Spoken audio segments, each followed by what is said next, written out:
के खिसक जावा रे, हमन तो बाबा के चेला।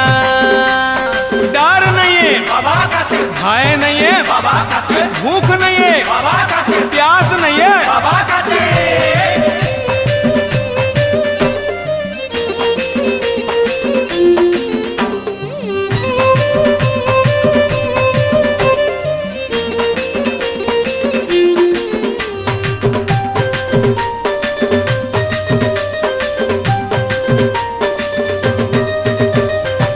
शंख औ कोयली वेद व्यास नदी संगम, जाए जो पाथे ओठी मिट जाते मन के भरम। नदिया मना हाथों के कंवर माँ पानी लेके, घोगर मंदिर लिंग माँ अबो जी जल चढ़ा के। हमन ला साइड छोड़ा रे, हमन तो कांवर वाला